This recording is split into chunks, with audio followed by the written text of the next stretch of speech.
Another day, another bike. This one comes to us from Oraimo. This is an Oraimo Monster, new for the market. Not too sure what to expect here.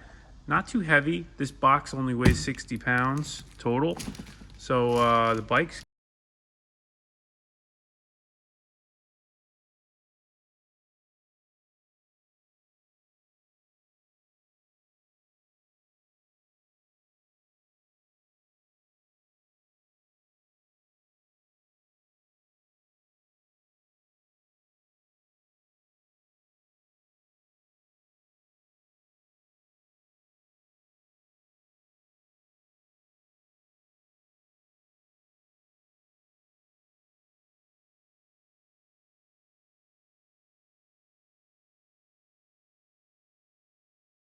So this is the Oraimo Monster 100, as it says right there. Now, I'm going to be honest with you, this is a smaller bike. This is actually probably the smallest bike out of all of the e-bikes that I've got. So I think that they got the name wrong. They definitely don't want to call this a Monster. And it has a pretty small motor on the back as well.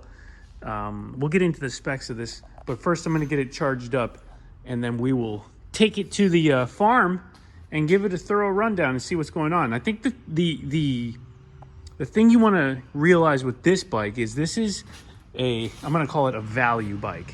This is not an expensive bike at all. I think this bike is, if I'm not mistaken, is retailing somewhere in the $600 to $700 range. This is a super inexpensive solution for an e-bike. So I'm not expecting much. We don't have hydraulic brakes. We've got disc brakes, but not hydraulic. We do have a suspension in the front, probably not the greatest. Again, I think that this is just going to be a real sheer value bike. So with that in mind, it's a good looking bike, and it's not very heavy, just like we thought. It's probably about 40 pounds, maybe less. I'll have to weigh it, see, but that's with the battery on it as well. So this is basically pedal bike with a battery on it. So anyway, let's get this thing charged up, take it to the farm, and see what it's all about. All right, we've got the Oraimo out. I want to test this thing. Overall, first thing you're going to notice about this bike, it's small. This is a small bike. Contrary to the name, Monster 100. Not sure what the 100 means, but it is a small bike. So super friendly for short riders. If you're a tall rider, you might want to get something a little bit bigger. I'm 6 foot and I can straddle the seat with it down and have like 4 inches or so underneath me. So it is definitely a small person friendly bike. The main thing I want to stress this again about this bike, cheap, very inexpensive. So you're talking about probably the least expensive electric bike that I am able to get my hands on at this time that's worth even testing. So here you go. This is the inexpensive solution for anybody who needs to get around. I'm gonna test it. We're gonna see a little bit of road driving. We're gonna go on the straightaway here, then we're gonna take it on the dirt over here around the lake and just kind of see what it does. It's got narrower tires, so not a super great choice for sand or really soft terrain, but it does have some interesting features that I am kind of excited about. One of those is, for anybody who knows, on e-bikes, when you're pedaling, if you're going over, like, let's say 20 miles per hour, usually you end up ghost pedaling, and that means that you're pedaling, but it's actually not providing any help to the bike. This bike has a 2-speed front gear or sprocket. So it's a 2-speed sprocket that actually will give you a much lower first gear, but I'm wondering if it doesn't give us a much easier pedal at higher speed. We'll see. Either way, that is good for like urban areas because you can go up steps and stuff like that. You can actually pedal your way up these steps. So let's see. Batteries mounted here. I'm not excited about the way this is mounted. It's on the down tube, but it's rocky. So definitely not something that I would consider for like heavy off-road use. Front fork looks cheap. Hey, you know, what do you expect? This is not an expensive bike. Again, this is very inexpensive. This is a really cost-effective solution. Tires look pretty decent. I do like the graphics and stuff. I think it looks sharp. It's a nice looking bike outside of the obvious inexpensive stuff. But here we go. Really, again, inexpensive display. Let's take it for a spin. Here we've got our two different gear selectors. So this is for the front sprocket, and this is for the rear gears. So let's go ahead and give it a shot, see what it does. 36 volts, as it says on the battery. So not a huge battery either. All right, let's take a look at the on-road performance first. Let's see what she does. I'm just going to go full throttle here. And we'll see what the speed it gets up to. Okay, according to this, we're at 20 miles per hour, just over. So according to this, 20 miles per hour. I'm gonna get the GPS out and take a look and see if that's honest. I want to say it feels a little bit slower than that, but we'll see. And we got a little bit of a breeze too, so the wind might be hurting us or helping us depending on which direction we go. Okay, so now we've got our GPS. Let's see what this does. The wind is to my back right now, so we will be going a little bit faster this direction, but let's see what that actually gets us and see how that matches up with the speedometer.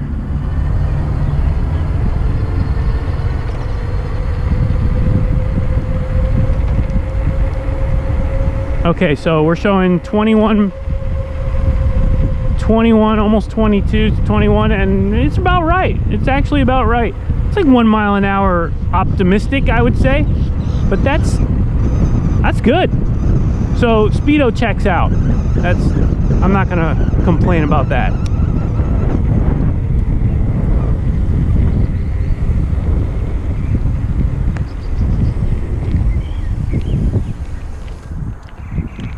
Now we'll do a little pedaling, see what it does. So first gear, holy moly. First gear, definitely there. Let's go up to top gear. Okay, so here's top gear in the low speed. And let's see, okay, power assist. So power assist is pretty decent. First gear there, let's go up. So obviously the power assist gets better as you go higher. And I'm already ghost pedaling. So let's go to the higher gear. All right, we're in the higher gear. And I'm just starting to ghost pedal 20 miles per hour. So it's definitely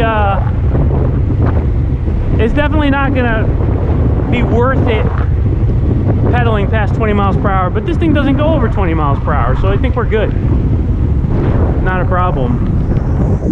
Okay, we'll go the other way.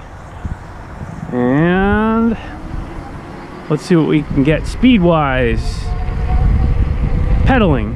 So we're at 20, 21, 22. So 22 miles per hour, but I'm at the, I want to say that's the maximum you want to be pedaling. So it's not too bad, but I do like having that low gear. That's going to be good for off-road, which we are about to find out right now. Let's take this thing around the lake and see what it does. I mean, it's honestly not that bad for such an inexpensive bike. You know, you can't expect much, I'll say that.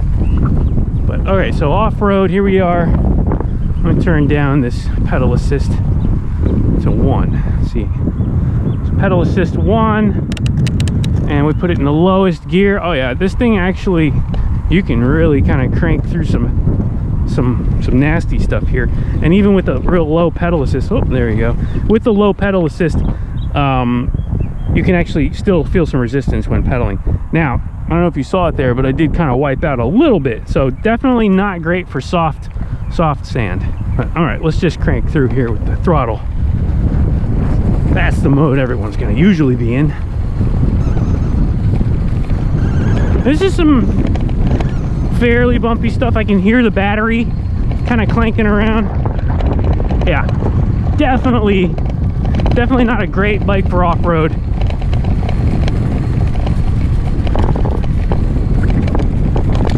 Definitely not.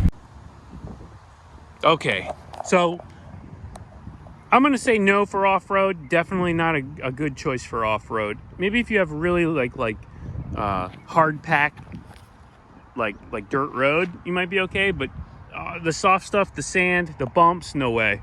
Don't even bother.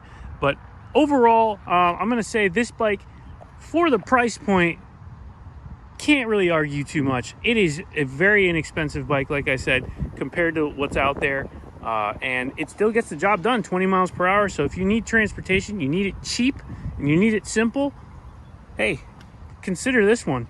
I think that's where this one's gonna fit. It's pretty configurable too. You can knock this neck down, you can bring it up, you can make some adjustments there, you can bring the seat up a lot higher if you want. But it's overall small rider friendly. Definitely, in my opinion, something to consider if you are on a serious budget. Like, there's a lot better bikes you can get, but for the money, you're gonna get rolling, and you can throw this in the back of a car too if you're gonna take it on a trip or going somewhere. So there you go, Oraimo Monster.